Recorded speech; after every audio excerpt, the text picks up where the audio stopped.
Le Muséum d'histoire naturelle de Rouen allait avoir 200 ans. Mais en guise de cadeau d'anniversaire, la métropole a décidé de le détruire et de le remplacer par un pôle muséal réunissant le Muséum et le Musée des Antiquités. Beaucoup de personnes se réjouissent de la rénovation annoncée. Mais cette rénovation entraîne purement et simplement la destruction de ce patrimoine emblématique de la ville. L'âme de ces musées va totalement disparaître, en particulier celle du Muséum.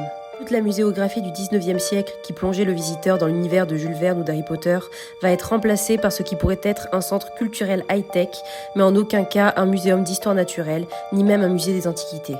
La majorité des vitrines 19e vont disparaître, alors que lors des consultations citoyennes, argument phare de la métropole pour justifier le projet, la majorité des personnes ont insisté sur l'importance de la préservation de ces vitrines, qui étaient la même du muséum. Même la célèbre galerie des continents dont on fait encore la promotion sur le site internet du muséum finira en poussière. D'ailleurs, même si les travaux ne doivent commencer que fin 2024, on se hâte déjà à faire le vide. Les cartels et autres étiquettes anciennes, écrites à la main, qui ajoutaient une touche d'authenticité, vont également finir à la poubelle. L'escalier d'honneur, détruit. L'escalier Louis XIII, qui date du XVIIe siècle, détruit également, parce que l'architecte n'a pas pu l'inclure dans son projet. Quant à l'escalier en colimaçon, seule une partie sera conservée, le reste à la benne. Le parquet ancien, détruit. Les dioramas uniques en France, détruits également, et revisités dans la future scénographie en version numérique.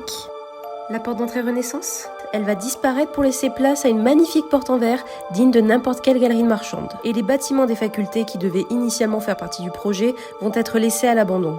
Quant à l'avenir du musée des Antiquités, nous ne savons pas grand-chose, mais nous savons au moins que la salle consacrée au mobilier haute époque va devenir une salle de yoga. C'est bien connu, tout le monde amène ses affaires de sport lorsqu'il va visiter un musée. Enfin, des personnes qui se disent proches du dossier affirment qu'il n'y aura aucune démolition. Or, il suffit de regarder le plan pour se rendre compte que c'est presque toute l'aile construite en pans de bois qui va disparaître, mais on nous rassure en nous disant que le projet architectural rappelle les pans de bois du XVIIe siècle. Certes, les images du projet sont très belles et le projet en lui-même est très esthétique, mais où est le Muséum d'histoire naturelle? Où est le musée des Antiquités? Et a-t-on vraiment besoin d'une tour de 3 étages hyper contemporaine dans un musée historique? Alors, si comme nous, vous souhaitez la survie de ce patrimoine remarquable, mobilisez-vous et signez notre pétition sur urgencepatrimoine.fr. Le patrimoine ne peut pas lutter, ensemble nous pouvons.